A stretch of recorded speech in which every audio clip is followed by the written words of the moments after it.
Très mauvaise nouvelle, bien sûr qu'on a appris la semaine dernière, Victor Wembanyama ne finira pas cette fin de saison et n'a pas le volume nécessaire de matchs joués en NBA lors de cette saison pour être éligible au trophée individuel. On l'a pas dit dans la dernière vidéo, mais c'était quand même compliqué. Parmi toutes les mauvaises nouvelles, c'en était une très mauvaise. Il a joué 46 matchs, il faut jouer 65 matchs minimum. Du coup, lui était promis ce titre de défenseur de l'année, hein, le premier de sa carrière. Déjà l'année dernière, il était deuxième.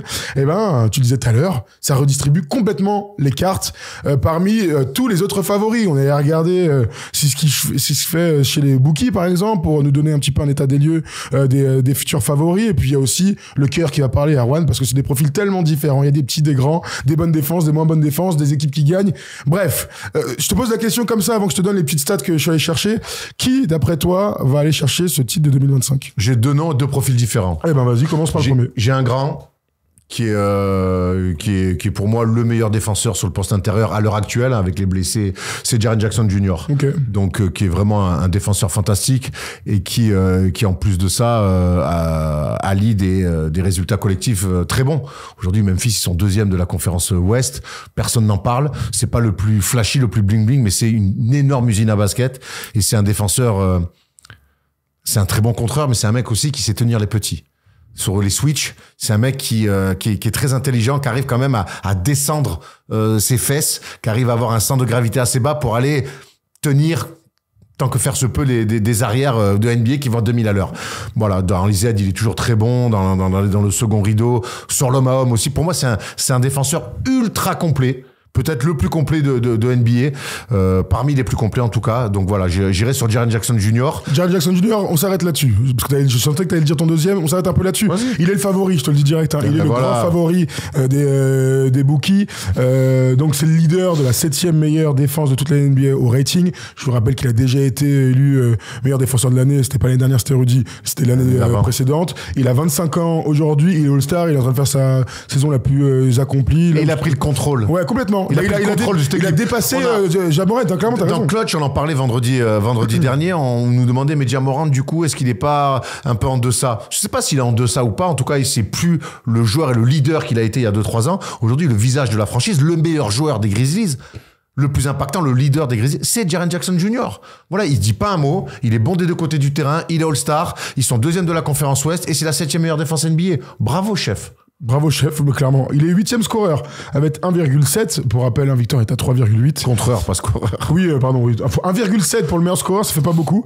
Et il est All Steals. J'avais vu ça, j'avais noté. Attends, je vais redescendre. Il est... je crois qu'il était beaucoup plus haut. Attends, peut-être que je l'ai raté. C'est Jaren Jackson Jr. Il est 28. Il est 28e. Jaren Jackson Jr. Donc, entre les switches, le fait qu'il joue parfois 4, parfois 5, on l'aime dans les deux rôles. Et il arrive aussi dans sa progression de joueur des deux côtés du terrain. On le trouve très bon avec un grand ou en poste 5. Il était quand même attendu là-dessus à sa draft. J'ai quand même l'impression que le fait qu'il ait déjà gagné, ça peut lui donner un avantage. Ah ouais ? Ah ouais. Ok. Autant pour les MVP, il y a toujours cette narrative machin. Pour le défenseur de l'année, on n'a aucun souci à envoyer plusieurs fois le même mec. C'est vrai que c'est peut-être le trophée qui a été gagné par le même nombre de mecs avec le rookie de l'année. N'importe quoi.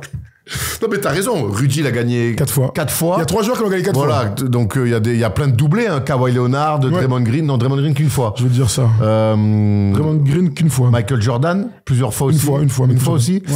Non mais c'est vrai que c'est un trophée. Mark Eaton, je crois, il l'a eu plusieurs fois. Dwight Howard l'a eu plusieurs fois. Dennis Rodman l'a eu 2 fois. Mark Eaton l'a eu 2 fois. Sidney Moncrief a gagné 2 premiers. Je pense que t'as raison, c'est le trophée où il y a des mecs qui l'ont gagné plusieurs fois. Moi j'ai l'impression clairement que avec la stature qu'il a gagnée et tout, et l'aura, Est-ce que le fait que Victor soit out pour la course à ce trophée-là, on se retrouve pas dans l'une des plus grosses concurrences sur ce poste, sur ce trophée-là? Celui qui va gagner de pas grand-chose. Ça, c'est une certitude. Donne-moi ton deuxième, là. Je te donnerai quel est mon deuxième favori après. Mon deuxième, c'est Lou Dort. Très bien. Je voulais prendre un grand, qui, tu l'as dit, poste 4-5, peut défendre sur des petits, enfin bref, déjà gagné. Lou Dort, moi, c'est le meilleur défenseur de la meilleure défense NBA. C'est-à-dire que c'est ce mec-là, où tous les soirs, on lui dit, tu vois, en face, il y a un mec qui met 25. Tous les soirs, il met 25. C'est pour toi. Le lendemain, ou l'après-lendemain, putain, en face, il y a un mec qui met 28. C'est pour toi. et il s'y colle tout le temps. Je serais curieux d'avoir un scoreur, un top 10 scoreur NBA, dire est-ce que tu notes tu le sais dans ta tête quand tu vas jouer Lou Dort? Comment ça se passe, les premiers contacts, quand Lou Dort défend sur toi, qu'est-ce qui se passe? Parce que j'ai pas l'impression que c'est un trash talker. Non. J'ai pas l'impression que c'est un mec qui parle beaucoup, qui utilise des outils un petit peu hors du terrain. C'est juste un putain de bête de défenseur. Sur la balle, évidemment. Mais même off-ball, il fait les efforts de passer dans les écrans. Il prend d'ailleurs pas mal de fois, des fois, en explosant un peu les écrans, mais il triche jamais, ce mec-là. Tu le vois jamais passer au-dessus d'un écran parce qu'il est en retard. Il va le prendre dans la gueule, l'écran au pire, mais il va essayer de passer avec. Donc, il est fort sur les mecs avec la balle. Il est fort sur les mecs qui n'ont pas la balle.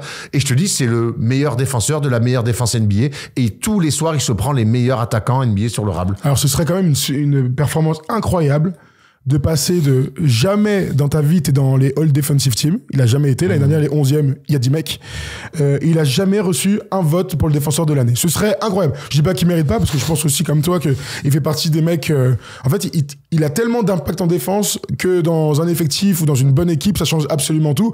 On l'a vu l'année dernière sur Luka. D'après moi, c'est le meilleur défenseur de NBA sur Luka Doncic. Et rien que ça, les Kobe Stoppers, et Mike en a bénéficié à un moment donné, d'autres en ont bénéficié aussi. Lou Dort, il doit à un moment être récompensé. Comment il s'appelait, le LeBron Stopper Zarma, là? Putain. Tu prenais cher à chaque fois Desmarais Carroll. Desmarais Carroll. Il prenait cher, mon gars. Atlanta, Toronto, il prenait cher. Il a été signé à Toronto comme ça. Hein. C'est vrai. Ah, il a bien changé, hein. Sweep.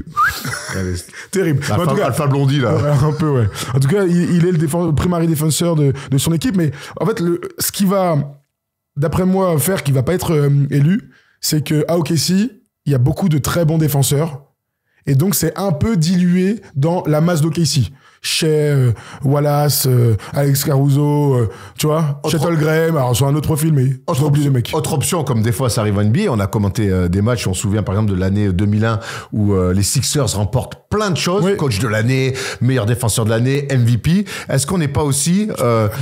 Est-ce qu'on n'est pas non plus sur une année où finalement le Thunder, par la confirmation et la domination de cette année, peut tout rafler, le MVP avec Shai, le coach de l'année, même si je pense que Keith Atkinson est quand même parti. Et il a déjà eu l'année dernière, voilà. Donc voilà, pour gagner 2 fois de suite aussi, ça c'est un trophée très difficile à gagner 2 fois de suite. Et donc il y a à voir donc Lou Dort comme meilleur défenseur. Ouais, c'est peut-être aussi l'année où ils ont dit attends, le Thunder là, va peut-être falloir les prendre au sérieux. Disons que les 30 matchs qui restent vont changer l'histoire de tous les trophées, dont le coach de l'année, parce que je pense que celui qui va finir premier entre Cleveland et OKC aura ce trophée-là, vu la cadence. Mais parce que OKC, on le dit, ils sont quand même en course pour être dans un bilan de fin de saison régulière all-time. Et les Cavs aussi, hein. Ils ont le même bilan. Hein.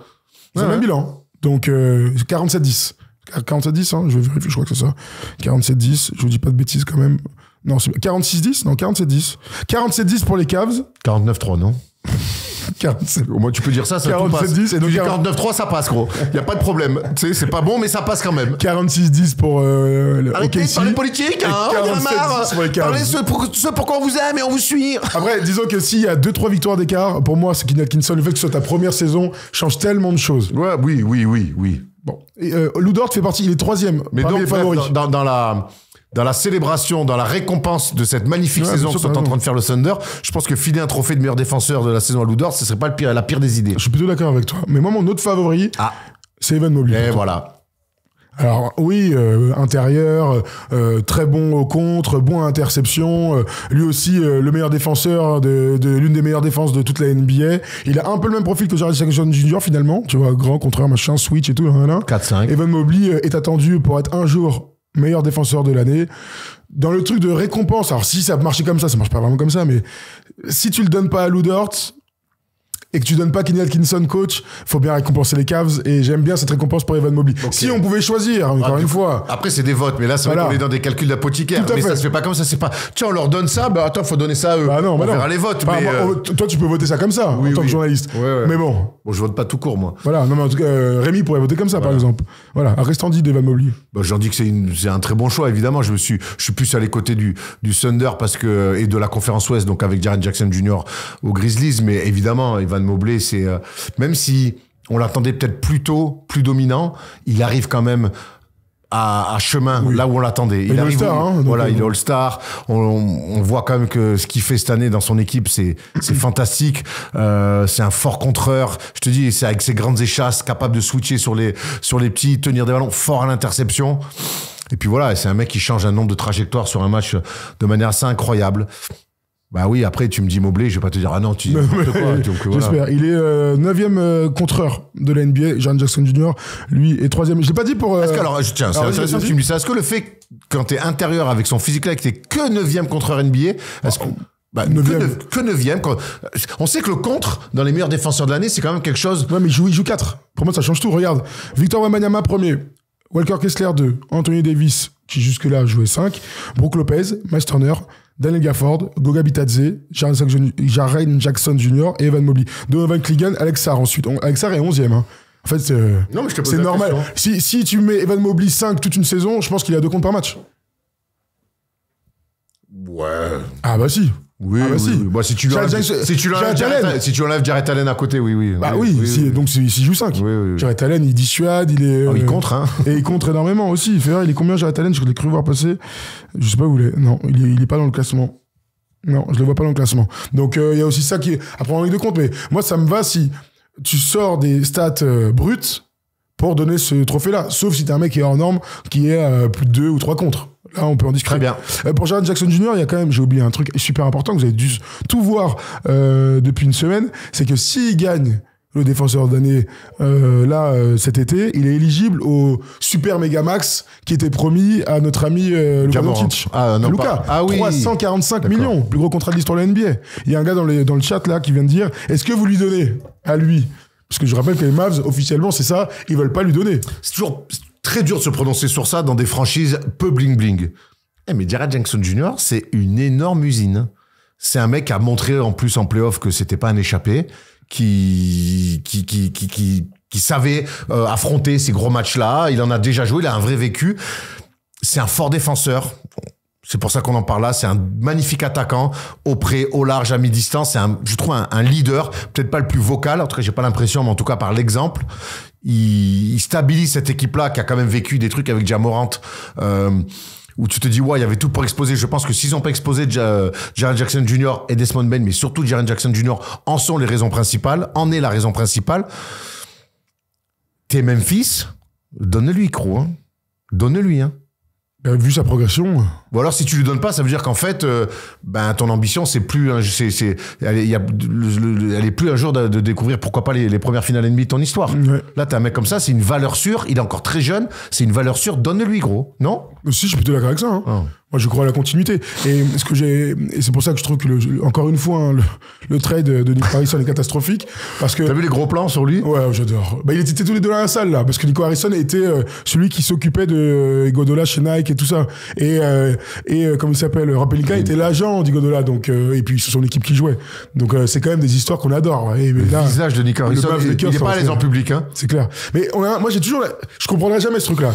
Vous pensez que si vous donnez 345 millions à Luka, vous pouvez pas le transférer dans 3 ans si ça se passe mal? Bah si. Bah si, tu pourras le transférer parce que les contrats continuent de grandir, que la masse salariale de la NBA continue à grandir. Il y aura aucun souci. Bref, je ne remonte pas là-dessus. Donc je lui donne et j'aime la continuité.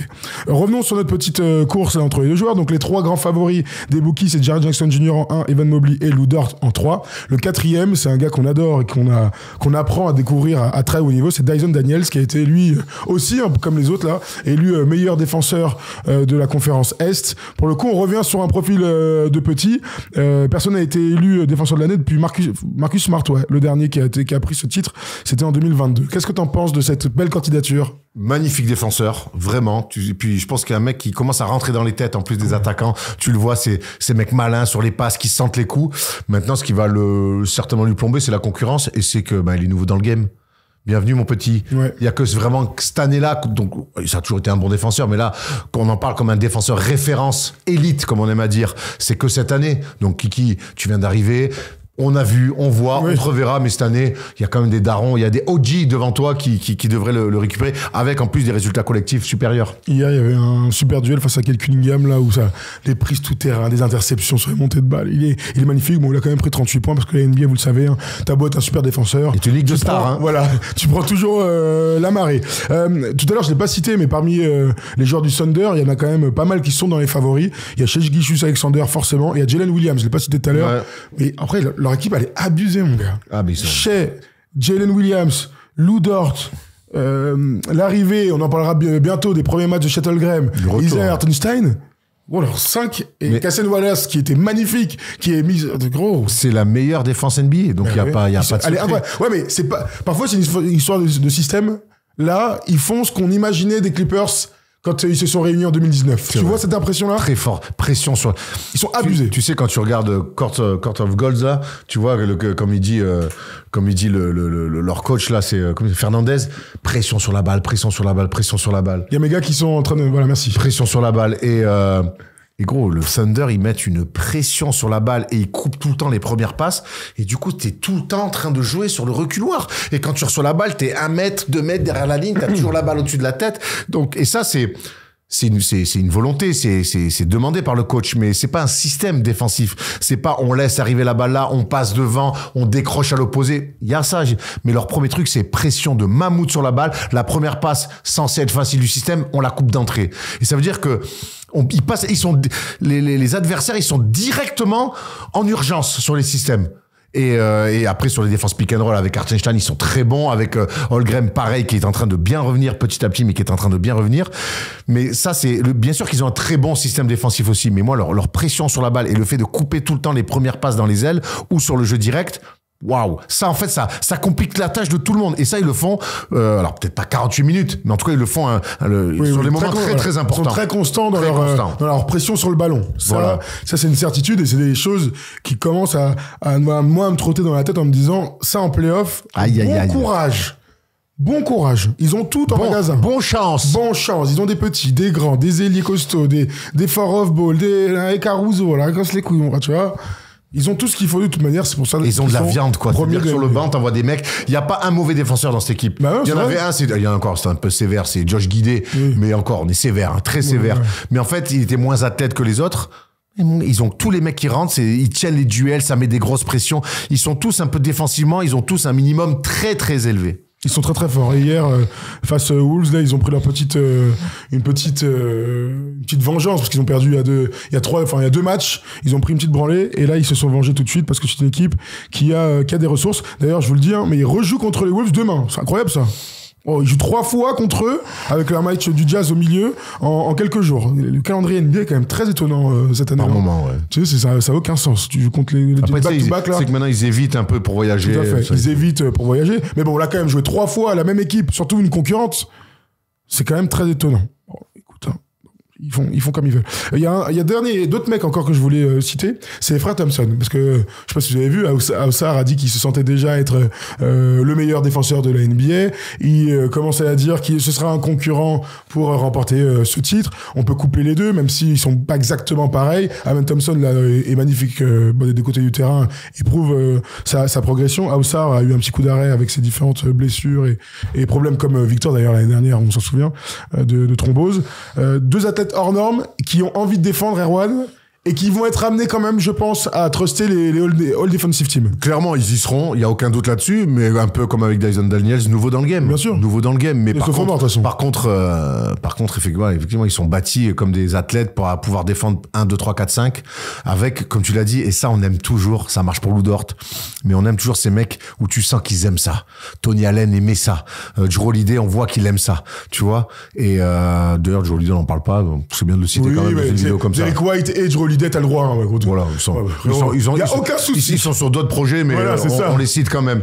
Mais quand tu vois, moi j'adore ces mecs-là qui adorent bien défendre, tu sais, ils te regardent dans les yeux, ils ont limite la bave aux lèvres, et puis tu leur vois dans les efforts, ils trichent jamais. On le parlait avec Lou Dort tout à l'heure. Tu sais, moi, dis-moi le défenseur que tu es, qu'est-ce que je fais? Je mets un écran, un pin down, et je fais remonter un mec, je fais défendre le défenseur là-dessus.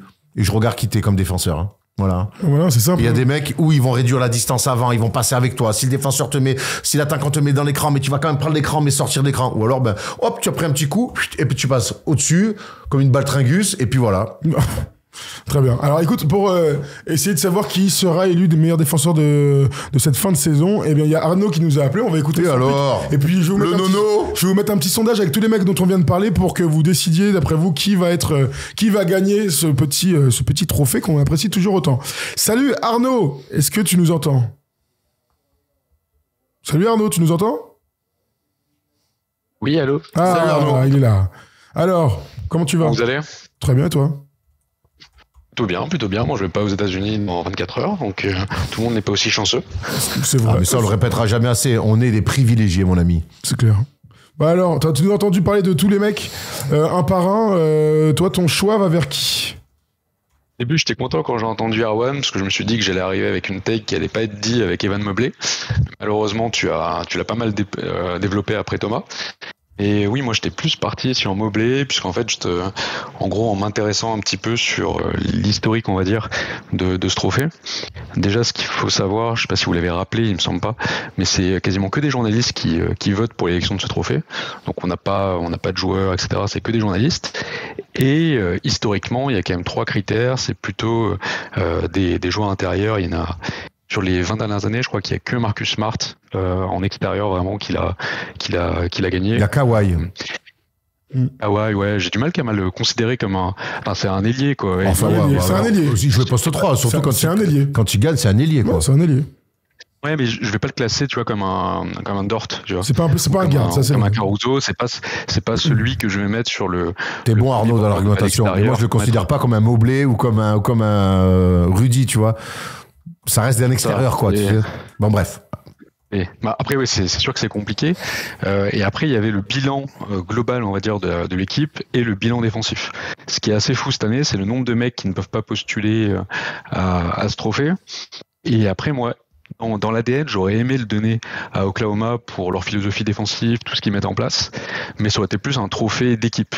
J'ai du mal à le mettre à Dort, puisque en fait, vous allez me dire ce que vous pensez de ma logique, mais si tu mets Dort demain dans une autre équipe, je suis pas sûr qu'il va te transfigurer totalement ta défense, puisque malheureusement en NBA, la défense intérieure va avoir plus d'impact. Vu le rythme NBA, vu le jeu qui est fait, il y a quand même moins de pression qui sont mises sur les extérieurs en saison régulière, et malheureusement je pense qu'un intérieur va avoir beaucoup plus d'impact à court terme, alors que demain tu vas ramener Jaren Jackson Jr. ou bien Evan Mobley aux Lakers, Thomas va être hyper content et va directement parler de titre.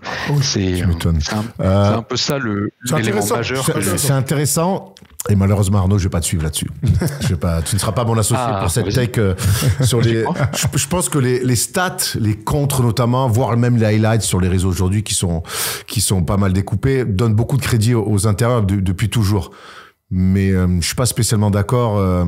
Pour moi, contrer, c'est pas toujours être une bonne défense. Souvent, si t'en arrives à contrer, c'est que il y a parfois une forme de retard. Alors, la faute à qui? Il y a 1000 scénarios, donc on va pas rentrer là-dedans, mais moi, sur Lou Dort, c'est, pour moi, le meilleur défenseur de la meilleure défense NBA. Et qui, tous les soirs, je le répète, se tape les meilleurs défenseurs. Moi, je pense les meilleurs attaquants. Je pense que t'enlèves Lou Dort du Thunder.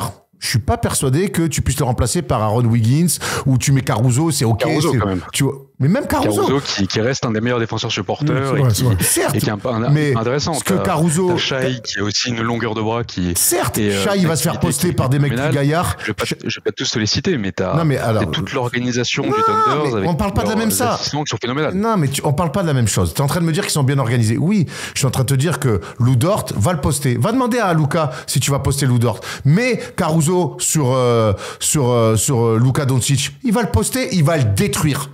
Il va le détruire. Mais Shai, avec ses grands bras sur Luka, il va le poster, il va le détruire. Parce qu'il est plus gros, plus costaud.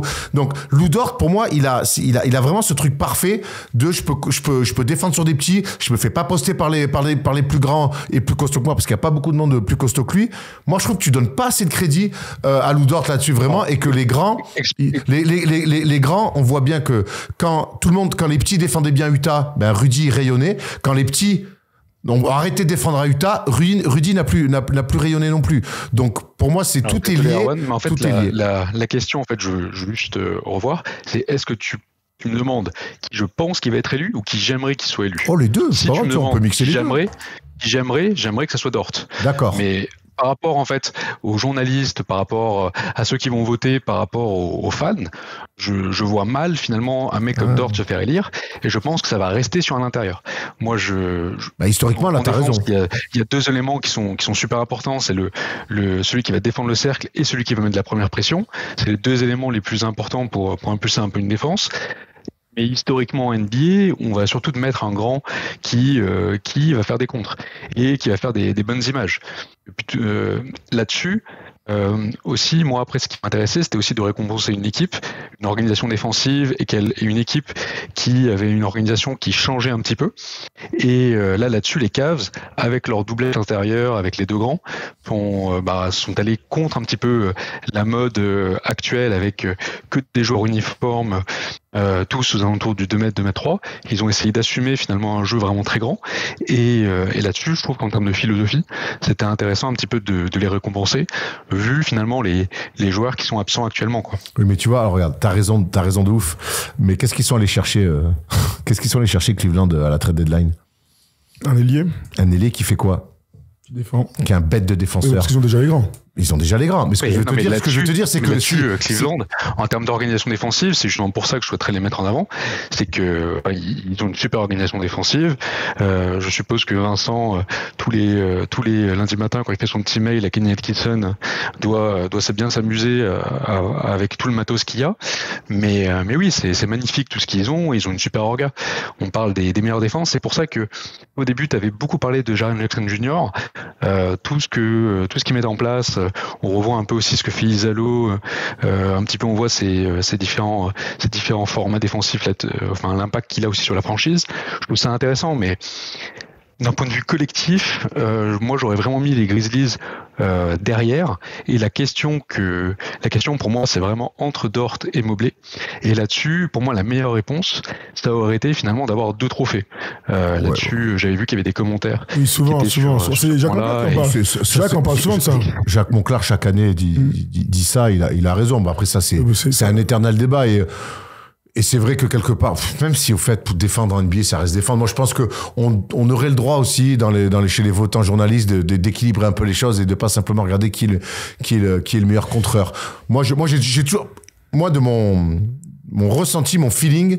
Moi, j'ai toujours plus de kiff de voir un mec passer dans 2 écrans et couper une ligne de passe qu'un mec de 2,20 qui va mettre une planche. Voilà. Alors ça, moi, je rejoins complètement et c'était intéressant votre débat. Mais après, il y a un truc Arnaud a dit et moi, je le rejoins complètement, c'est que pour former un système défensif, vaut mieux avoir un grand dans la dissuasion qu'un petit très bon défenseur, quitte à avoir un incroyable défenseur. Et dans l'histoire, dans l'histoire récente, si vous voulez, prenons même Marcus Smart. Prenons même Kawhi Leonard, vous verrez qu'il y a toujours des mecs dans la dissuasion derrière lui. Ça n'existe pas une bonne défense sans un grand. On le voit bien avec les équipes justement qui jouent, qui ont de mal à avoir. Comment ils faisaient les Warriors avec Draymond Green? Draymond Green est un joueur. Ah voilà, ok. Il n'y a pas. Il y a Dennis Rodman et Draymond Green. Ils sont 2. C'est une bonne réponse. 75. C'est une bonne réponse. Ah oui. Ok. C'est-à-dire que la dissuasion, elle vient de derrière. Donc t'as beau avoir peut-être Kawhi Leonard en premier rideau, on l'a dit tout à l'heure, même les bons défenseurs parfois se prennent la marée par les meilleurs attaquants du monde. Si t'as pas un système avec un mec qui soit capable derrière de venir t'aider, tu ne peux pas être une bonne défense. Même dans le switch hall des Warriors là dont tu viens de parler, ou même qu'on voit actuellement, on verra si jouer très petit dans un match de playoff, ça peut marcher, et on est tous plutôt d'accord pour dire que ça ne marchera pas dans le très mauvais niveau. Là pour le coup, tant mieux, on digresse et ça fait partie de ce qu'on fait avec Arnaud qui est avec nous, mais là on est en train de m'expliquer comment une bonne défense fonctionne évidemment, et combien d'équipes depuis qu'on fait des émissions on a dit c'est pas mal, il leur manque un grand qui fait du cercle à cercle, qui nettoie. T'as même pas besoin d'être bon pour faire ça. On le sait que c'est souvent le chaînon manquant parce que ça reste un sport de verticalité, c'est un sport où ça se passe très haut. Évidemment que oui, il faut un grand, les Claxton, tout ça et tout, qui sont pas des foudres de guerre. Bon, au bout d'un moment, tu les fous dans des équipes, tu les fous les Lakers là. Oui. Non, mais parce que je disais ça parce que par rapport à Lou Dort, moi je souhaite que Lou Dort pour cette année soit dans la meilleure équipe défensive, ce qui serait une progression incroyable, n'a jamais été récompensé. Je pense que meilleur défenseur, Deepoy, alors qu'autour de lui, t'as 4 mecs qui peuvent avoir le trophée. Je trouve ça un petit peu osé. Voilà. Là où je vois Jaren Jackson Jr. est vraiment le meilleur défenseur de loin. On vient vers toi. Dis-nous tout. Et vraiment le meilleur défenseur de son équipe. Dis-nous, Arnaud. Non, je disais, si Lou Dort l'a pas cette année, il l'aura jamais de sa vie, puisque là, cette année, il a un peu la voie royale, avec en plus l'organisation défensive l'organisation défensive de Thunders qui fait une saison de dingue. S'il a pas cette année, il l'aura jamais. Et ça, il a 25 ans. Ah ouais, il y a quand même un Français qui risque d'en avoir plusieurs, je pense. Ah, mais ça, c'est sûr, mais on n'en aura pas 12, tu vois. Malheureusement, tu viens de voir, il y a eu qu'un seul extérieur réellement qu'il a eu sur 20 ans. Donc c'est pas une opportunité que tu as tous les 4 matins. C'est ça en fait le problème, c'est aussi quand tu parles à des coachs, quand tu parles à des GM, quand ils vont créer leur défense, ils vont d'abord essayer de valider et de sécuriser un très fort intérieur pour après tout construire autour de cet intérieur. C'est pas une fin en soi. Admettons qu'il l'ait jamais le défenseur de l'année, mais qu'il soit 10 fois All Defensive. C'est Tony Allen. Hein. Ça va aller pour eux. Ça va aller pour eux, les mecs. Contre, non mais surtout, honnêtement, j'entends, et bien sûr qu'il faut un grand pour du second rideau, de ça et tout, même bien défendre, le mec qui peut monter dessus, il faut un second rideau. D'accord, ça on le sait tous. Hein. Là, la question c'est qui on veut mettre meilleur défenseur, avec qui on a le plus d'affinité. Donc c'est, tout à l'heure Arnaud, tu nous demandais, c'est deux questions qui s'entremêlent un peu entre ce qu'on aimerait voir, qui mérite le plus, et comme chaque année il y a plusieurs réponses. Mais bon, oui, merci. Mais aujourd'hui, pour faire une bonne défense, et effectivement, surtout au niveau, il faut un tonton qui fait du cercle à cercle. Moi, encore une fois, j'ai beaucoup plus de kiff à voir un mec qui fait des pressions tout terrain de ouf, qui sort des écrans pour couper des passes, que des grands de 2-15 qui font des drop coverage. Bon, ça n'engage que moi. Là, on n'est pas en train de parler de ce mec-là. On parle des meilleurs défenseurs de toute la NBA, qui switchent sur tout, qui défendent sur les petits, qui font du contre aussi, qui font les interceptions. On n'est pas du tout en train de parler de rim runner à deux balles. Hein. On parle d'Evan Mobley, Jaren Jackson Jr. Les gars, ils sont exceptionnels en défense. Moi, je t'ai cité qui? Je t'ai cité Jaren Jackson Jr. et j'ai hésité avec lui ou Mobley. Donc pour moi, il y a rien d'offusquant en fait. Mais non, mais bien sûr. Mais moi aussi, je préfère un petit qui fait les prises tout terrain. Dyson Daniels, c'est peut-être mon défenseur préféré en ce moment. Il me régale de ouf, le mec. J'ai l'impression que c'est un physique normal et en fait le gars c'est un avion de chasse, il est extraordinaire avec un sens de l'interception sur le dribble qui me régale de ouf. Mais bon, là on parle pas de la même chose, tu vois. Aussi fort soit-il, il sera jamais aussi important que le grand derrière. C'est malheureusement c'est la réalité. Mais c'est les lois de la physique aussi. Absolument. Donc je crois quand même que si Lou Dort là cette année, ce serait une prouesse incroyable parce que je les répète, ses voix vont être diluées parmi les autres joueurs de KC. Oui, possible. Ils sont 4. Allez, Chet revient, ils sont 3. Jalen Williams, c'est Chet. Tu te rends compte? C'est du jamais vu presque. Jalen Williams, sacré défenseur aussi. Et il est extraordinaire le mec. Scottie Pippen. Là. Bon. Donc Arnaud, pour toi, c'est Evan Mobley. J'ai vu des messages. Ouais. Des messages dans le chat qui parlaient de AD ou de d'autres joueurs. Oui. Je pense qu'en fait, il faut juste aussi récapituler tous les mecs qui ne peuvent pas l'avoir. Donc Wembanyama peut pas l'avoir, Anthony Davis peut pas l'avoir. Si, pourquoi il peut pas l'avoir? Il dit peut l'avoir, pourquoi? Il a raté 5. Il n'avait pas le quota de match. Non, mais oui, je dis ça, mais en même temps, on ne sait pas quand est-ce qu'il revient. Donc, in fine, mais demain il revient, il aura le quota de match. Il revient dans 2 semaines. Pour l'instant, on ne sait pas quand est-ce qu'il revient. Pour l'instant, en tout cas, il était hors tous les pronostics. Et après, aux Thunders, il y a plein de mecs qui sont impossibles aussi, quoi. Donc c'est aussi ça qui fait que le plateau est plus ou moins réduit. Et après, finalement, je pense que Erwan, en fait, on dit un peu tous les trois la même chose. C'est-à-dire qu'on aimerait tous on aimerait tous que ça soit Dort. Moi, en fait, ce que je te dis, c'est plus que malheureusement, par rapport à ce que je vois de l'historique et de comment les gens votent, je crains que ce soit pas possible. J'aurais aimé que ça soit lui qui soit élu. Mais je pense que le choix de la raison ou le choix qui risque de se faire, historique, le plus probable, c'est Mobley. Ouais, ça. Écoute, ça, il y a un mec. On parle des grands qui savent tout faire. J'ai envie qu'on parle de Bam Adebayo. Enfin, en tout cas, qu'on le cite. Je cite tous les parce mecs que en plus. Bam, c'est quand même. Bam, Yanis, Rudy, évidemment. Voilà, on était quand même. Il y a quelqu'un qui a dit pourquoi on cite pas Toumani, Camara? Bien sûr, et on va le laisser se développer. Oui, mais il va y arriver. Vu ce qu'il a dans les mains. Mais oui, t'as raison, parle de Bam. Hein. Bam, c'est. D'ailleurs, on le voit encore dans le reportage, la Court of Gold, mais. L'apport de ce mec-là, parce que l'hommage que lui fait Grant Hill en interview, Bam Adebayo, alors aujourd'hui, il est dans une équipe l'équipe correcte de la conférence Est, mais qui est pas assez mise en avant, qui gagne pas assez de matchs aussi, hein. Mais Bam Adebayo, c'est ce qui se fait de mieux sur switch all, être capable de défendre 2-3-5, vertical, fort sur les cannes. C'est un défenseur. Il a pas eu encore ce trophée-là, mais en talent brut, intrinsèquement parlant, c'est un top 5 meilleur défenseur de la ligue, hein. D'accord avec ça, Arnaud? Système ou pas système, hein? Oui, totalement. Après, j'avoue que j'avais été un peu surpris, je sais pas si vous l'avez trop évoqué, mais sur justement le reportage de Netflix, je m'attendais pas à ce que ce mec soit autant couvert, et je trouvais ça plutôt bien. Je m'attendais à ce que d'autres joueurs prennent davantage la lumière, et je trouvais ça plutôt bien de la part de Netflix de l'avoir exposé, sachant que par rapport, on va dire, à ce qui est mis en avant en NBA, il évoque d'autres valeurs, il évoque d'autres choses sur le plan défensif, et ça, je trouve ça bien. Ça se rapproche beaucoup plus de ce que je peux voir des fois sur les joueurs européens, que je vois en Euroleague, pardon. Et je trouvais ça très bien d'un point de vue éditorial qu'ils le mettent autant en avant. Après, j'allais parler plus du reportage, mais en tout cas, je trouve ça c'est bien de l'avoir mentionné. J'essaie de voir s'il y a d'autres joueurs qu'on a oubliés, mais malheureusement, je pense qu'Adebayo, j'ai essayé de regarder un petit peu sur les sondages ou sur les sites de Paris. Je le vois nulle part. Hein. Donc, non, il est bas. C'est plus un hommage qu'on veut lui faire pour dire qu'on t'oublie pas, frérot, mais il est bas, ouais. Là, je l'ai 1, 2, 3, 4, 5, 6e, tu vois, 6e. Et bien sûr, vous le savez, hein, que Bam Adebayo, on n'espère qu'une chose, pas un défenseur de l'année, un enfant avec sa meuf, AJ Wilson, parce que s'il faut un enfant, ça peut être le chaînon manquant. Oh la vache. Il peut régler tous les problèmes que la Terre est sur la Terre, à lui tout seul.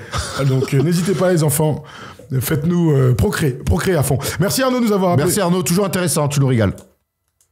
Merci beaucoup les gars en tout cas, et bon voyage, profitez bien, et merci. À bientôt. Salut Arnaud, merci à bientôt beaucoup. Quand tu veux. Merci à toi, merci. Bon voilà pour le défenseur de l'année. Alors Erwan, ton choix se porte sur, tu dois choisir... Jaren Jackson Jr. Ouais. C'était mon choix numéro 1, donc je reste dessus. Moi aussi, pareil. Malgré les très bons arguments d'Arnaud, parce que Evan Mobley, clairement, c'est l'un ou l'autre. Hein. Ouais, clairement. Donc Evan Mobley et Lou Dort, c'est les trois, et bien sûr JJJ sont les trois joueurs plébiscités par les bookies. Voilà pour le défenseur de l'année en 2025. Vous nous dites, vous, ce que vous en pensez dans le chat. On a hâte de vous lire.